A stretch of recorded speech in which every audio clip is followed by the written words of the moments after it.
يجدد المنتخب الوطني العهد مع المنافسة القارية بمواجهة منتخب أوغندا ضمن التصفية الإفريقية. المنتخب الوطني الذي ضمن تأهله لنهائيات كوت ديفوار قبل جولتين من الختام تدعم بعناصر جديدة تملك مستوى فني عال في صورة الملتحق حديثا بروما الإيطالي حسام عوار.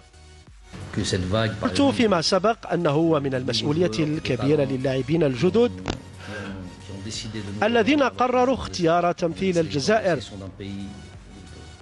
عن قناعة وتلبية دعوة المنتخب. هي خطوة معتبرة. اللاعبون بدورهم وخاصة الجدد منهم سيكتشفون أدغال إفريقيا تحضيرا للمنافسة المقبلة مطلع العام الداخل بكوت ديفوار.